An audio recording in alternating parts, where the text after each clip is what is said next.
Hello students, so you are most welcome in today's video. Students, इस class में आज हम एक बहुत ही इम्पॉर्टेंट थ्योरी को समझेंगे और यह दोनों ही मीडियम के स्टूडेंट्स के लिए इम्पॉर्टेंट है, चाहे आपका मीडियम इंग्लिश है या हिंदी है।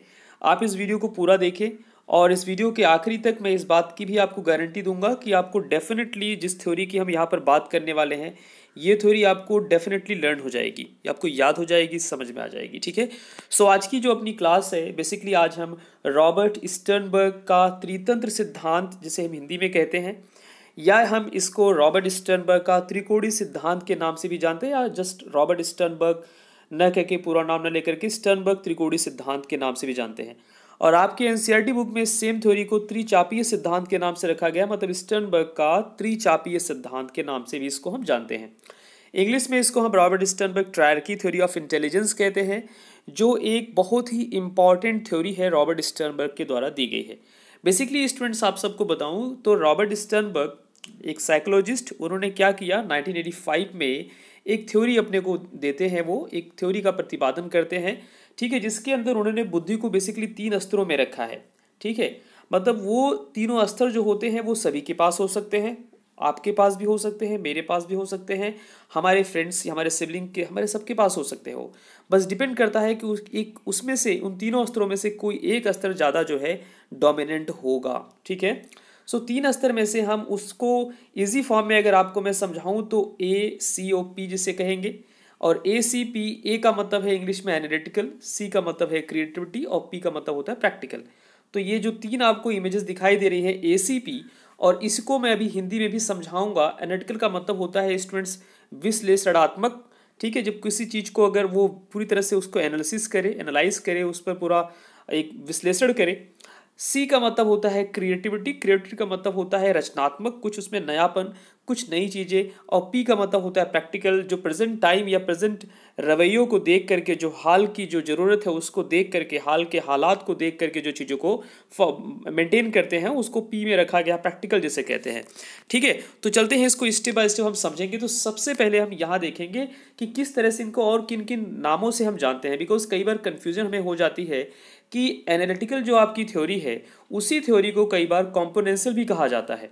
ठीक है, मतलब रॉबर्ट स्टर्नबर्ग की जो थ्योरी आपकी है, बेसिकली उसके जो 3 कंपोनेंट्स हैं माइंड के या इंटेलिजेंस के, जो 3 कंपोनेंट्स हैं, उसके अंदर पहला है आपका एनालिटिकल, उसी को हम कॉम्पोनेंशियल भी कहते हैं। ठीक है, हिंदी में इसे हम विश्लेषणात्मक क्षमता या घटकीय उप सिद्धांत के नाम से जानते हैं। अगर आप एनसीईआरटी की बुक देखेंगे क्लास 12 की साइकोलॉजी की, सो उसके अंदर हिंदी मीडियम के स्टूडेंट्स को ये घटकीय मिलेगा। इंग्लिश मीडियम की साइकोलॉजी में अगर आप देखेंगे तो सो आपको जो एनालिटिकल की प्लेस पे वो आपको क्या मिलेगा, कॉम्पोनेंशियल मिलेगा स्टूडेंट्स।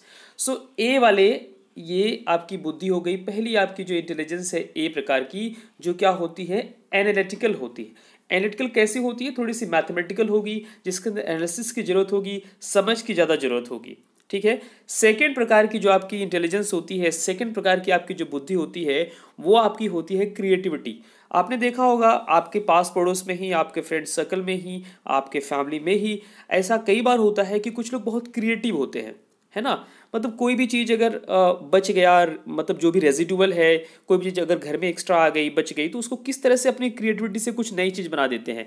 कई बार आपने अपनी मम्मी या जो हाउसवाइफ घर में होती हैं, जो बेसिकली जो है जो कुकिंग कर रही होती हैं, उनके अंदर हमें बहुत सारी क्रिएटिविटी देखने को मिलती है, नई नई चीज़ें, नई नई डिशेज बनाते रहते हैं वो लोग।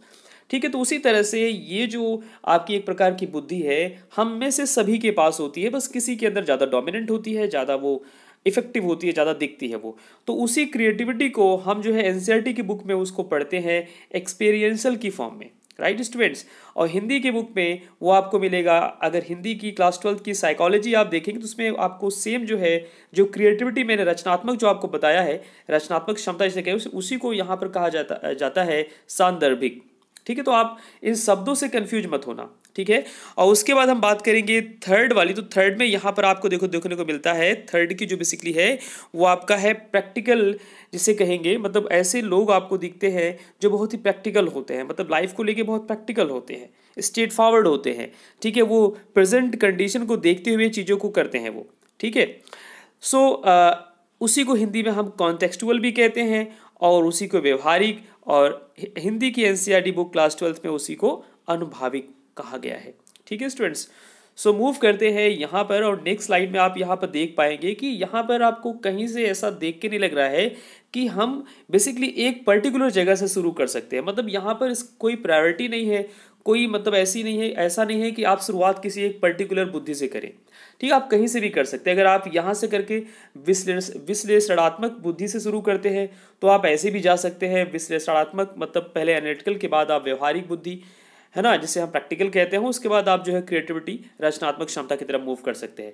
आप इस नंबर से भी शुरू कर सकते हैं। मतलब मेरे कहने का मतलब यहाँ पर ये है कि कोई ऑर्डर नहीं है, यहाँ पर कोई ऑर्डर नहीं है कि आप एक पर्टिकुलर जगह पहले 1 फिर 2 फिर 3 फिर या 1 2 3, मतलब कहीं से भी आप इसको अपने माइंड में या अपने एग्जाम में इसको लिख सकते हैं। ये हर तरह से आपका राइट होगा, बिकॉज इसका कोई ऑर्डर नहीं है। अच्छा, उसके बाद हम देखेंगे, एक को कुछ समझते हैं थोड़ा डिटेल में।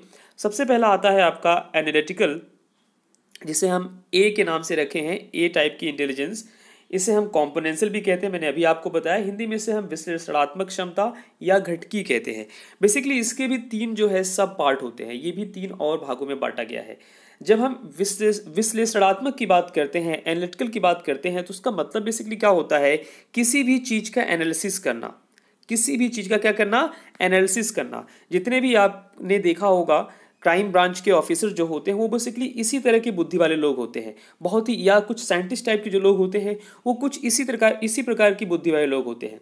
वो सबसे पहले क्या करते हैं, नॉलेज एक्विजिशन करते हैं। हिंदी मीडियम के स्टूडेंट्स सबसे पहले ज्ञान का वो एक्वायर करते हैं। ज्ञान को पहला स्टेज आपका आता है, ज्ञान को पहले वो लेते हैं, वो लर्न करते हैं, एनकोड करते हैं, बनाते हैं, कंबाइन करते हैं, कंपेयर करते हैं। सारे जो उनके पास इन्फॉर्मेशन होती है, उनके ब्रेन के अंदर होती है, सबको इकट्ठा करके सबसे पहले क्या करते हैं, नॉलेज को इकट्ठा करते हैं। ये आपका प्रथम स्तर होता है। ठीक है, दूसरा स्तर से मेटा कंपोनेंट कहते हैं। ये आपका कंट्रोल, इवेल्युएट, मॉनिटर, प्लान, इसके अंदर ये सारी चीज़ें आ जाएंगी। मतलब एक तरह से सॉल्विंग स्टेज होता है ये।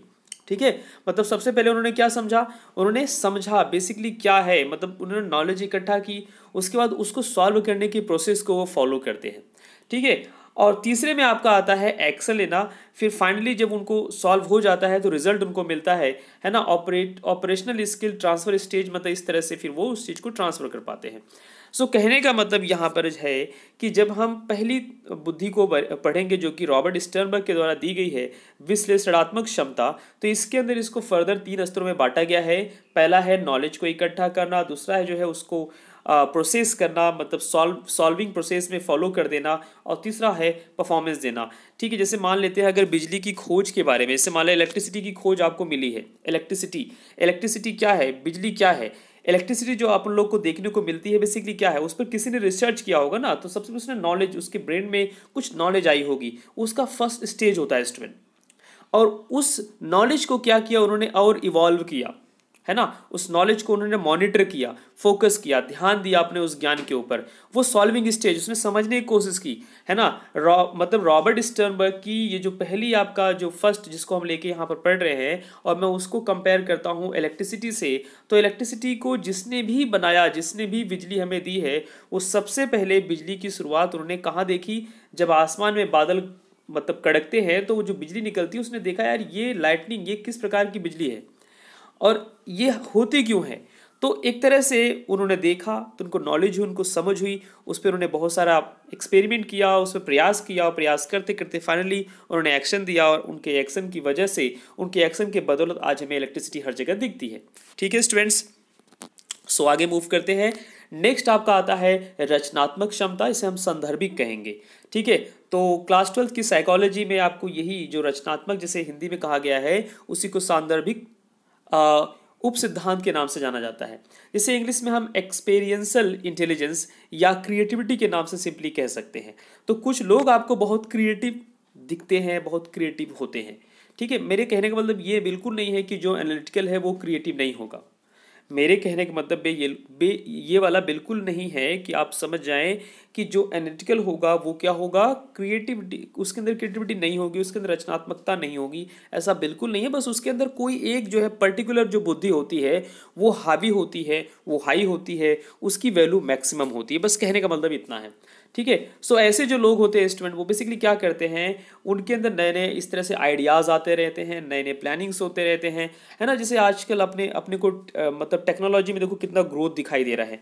है ना। अपनी टेक्नोलॉजी इतनी ग्रोथ कैसे करी है, किसी ने सोचा तो होगा, ये क्रिएटिविटी किसी ने लाया तो होगा, है ना। अगर हम टेक्नोलॉजी को लेके बात करें, क्रिएटिविटी कोई जरूरी नहीं कि बड़े लेवल पे लगाई जा सके, क्रिएटिविटी आप बहुत छोटे लेवल पे भी लगा सकते हैं, है ना। हो सकता है आपके घर में जो मतलब जो रेजिडुअल में जो सब्जी वगैरह बच जाती है ना, जो ग्रीन वेजिटेबल्स आपके पास बच जाते हैं, हो सकता है आपने उसको एक क्रिएटिविटी फॉर्म करके आपने क्या पर्टिकुलर आपने एक बिन बनाई और उस बिन में उसको कंपोस्ट करना शुरू किया, उससे जो है आपने उसको प्रॉपर तरह से उसको आपने इस तरह से किया कि उसको आप फर्दर कहीं और यूटिलाइज कर सको, ठीक है। उससे जो आपका बनेगा कंपोस्ट, उसको आप फर्दर उससे जो खाद बनेगी उसको आप कहीं और यूटिलाइज कर सको। तो ये क्या है, एक तरह से क्रिएटिविटी है, राइट स्टूडेंट्स। सो कुल मिला के कहने का मतलब यह है, कई बार मैंने देखा है जो फीमेल्स होती हैं वो बहुत क्रिएटिविटी उनके अंदर होती है। अगर रोटी बच जाती है, रात की रोटी बच जाती है, तो रोटी को सुखा करके उससे कुछ नई डिश बना देती हैं। तो ये सब क्या है, ये सब क्रिएटिविटी है जो सबके अंदर होती है, बस लेवल थोड़ा कम और ज़्यादा होता है, जो कि रॉबर्ट स्टर्नबर्ग की ये सेकेंड टाइप की उन्होंने बुद्धि बताई हमें, ठीक है। और होती सबके अंदर है स्टूडेंट्स, ठीक है। नेक्स्ट आपका आता है व्यवहारिक क्षमता, जिसे हम हिंदी में अनुभविक कहते हैं, अनुभविक कहते हैं, ठीक है। अनुभविक का मतलब प्रैक्टिकल, है ना, इसे अनुभव भी कहते हैं। कुछ लोग अपने अनुभव के अकॉर्डिंग काम करते हैं। अनुभव कैसे होता है, जब उस चीज़ का आपको पता होता है, समझ हो जाती है, उस जमाने या उस समय की रिक्वायरमेंट को देख करके आप जो है काम करते हैं, ठीक है। जैसे मान लेते हैं अगर होली का टाइम है, होली के टाइम में आप पटाखे अगर बेचो तो क्या बिकेगा आपका? बिल्कुल नहीं बिकेगा। क्यों नहीं बिकेगा? बिकॉज आपको अगर अनुभव है इस बात का कि होली के टाइम भाई रंग बिकता है, पटाखे नहीं बिकते, तो ऑफकोर्स सीधी बात है कि पटाखे कैसे बिकेंगे? नहीं बिकेंगे। उसी तरह से अगर दिवाली के टाइम अगर रंग बेचो आप तो बिल्कुल नहीं बिकेगा। तो ऐसे जो लोग होते हैं उन्हें कहते हैं इंग्लिश में स्ट्रीट स्मार्ट, मतलब जैसा वो देखते हैं रंग उसके हिसाब से, दैट्स मीन जैसे वो रिक्वायरमेंट देखते हैं उसी हिसाब से वो चीज़ों को क्या करते हैं, अप्लाई कर देते हैं, राइट। सो जितने भी बिजनेसमैन होते हैं, जिसके पास बिजनेस सेंस होता है, जो व्यवसाय करते हैं, उनके अंदर ये सारे जो है हमें चीज़ें देखने को मिलती है। ये सारी उनके अंदर क्षमता, व्यवहारिक क्षमता इसे कहेंगे, या प्रैक्टिकल जिसके अंदर नॉलेज होती है, वो ये चीज़ उनके अंदर दिखाई देती है। तो स्टूडेंट आपने देखा ए, फिर फर्स्ट सेकंड में सी और थर्ड में पी देखा। ए है एनालिटिकल, जिससे हम हिंदी में विश्लेषणात्मक, और सी आपकी क्रिएटिविटी रचनात्मक, और पी क्या है, प्रैक्टिकल। ये ए सी पी अगर आप याद कर लो तो रॉबर्ट स्टर्नबर्ग की तीनों आप जो है बुद्धि के जो प्रकार है उसको आप इजीली अपने माइंड में रख सकते हो।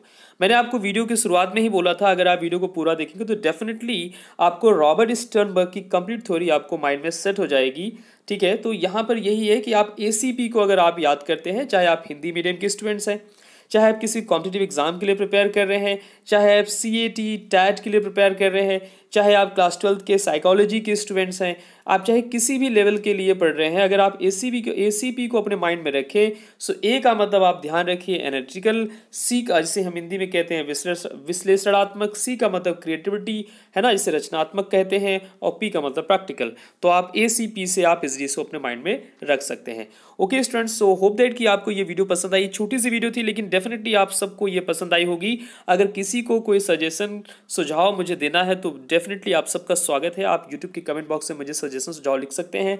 हम इस चैनल पे वेरियस तरह की वीडियोस प्रोवाइड करते हैं स्टूडेंट। अगर आप जो है हमसे जुड़ना चाहते हैं, हमारे प्रयासों के साथ अगर आप जुड़ना चाहते हैं, जो हम एफर्ट कर रहे हैं आप सब के लिए, अगर आप उससे जुड़ना चाहते हैं तो चैनल को सब्सक्राइब करके अपने फ्रेंडों में ज़रूर शेयर करें, बिकॉज हम अल्टीमेट तरह से वीडियो आपको प्रोवाइड करते रहेंगे। हर प्रयास में आपको वीडियो प्रोवाइड करेंगे और बेहतर से बेहतर तरह से आपको हम कम से कम टाइम में मैक्सिमम गाइड करने की कोशिश करेंगे। बेसिकली क्लास 12 की साइकोलॉजी हिंदी और इंग्लिश दोनों तरह की मीडियम में आपको प्रॉपर अवेलेबल है। कंप्लीट साइकोलॉजी आई होप कि मैंने पढ़ाई है, और जो नहीं पढ़ाई उसको मैं फर्दर पढ़ा रहा हूँ। ओके स्टूडेंट्स, तो प्लीज़ अपने फ्रेंडों में जरूर इस वीडियो को शेयर करना, ठीक है। एंड टिल देन स्टूडेंट, आप सबको रखना अपना ध्यान। जिस तरह से आप रॉबर्ट स्टर्नबर्ग की थ्योरी पढ़ते हैं, या कोई भी थ्योरी आप जब आप पढ़ते हैं, तो डेफिनेटली कोई भी थ्योरी ऐसे ही नहीं आती, उस पर बहुत सारा रिसर्च होता है, उस पर बहुत सारी साइकोलॉजी लगती है, फिर थ्योरी आती है। तो उन थ्योरीज को अपने माइंड में उसको समझा करो, और समझ बूझ के साथ उसको अपने रियल लाइफ में भी अप्लाई किया करो। बिकॉज पढ़ना अच्छी बात है, समझना उससे अच्छी बात है, और उसको रियल लाइफ में अप्लाई करना सबसे अच्छी बात है स्टूडेंट्स। सो ये चीज़ आप करो। Okay, so till then, take care and thank you so much, students.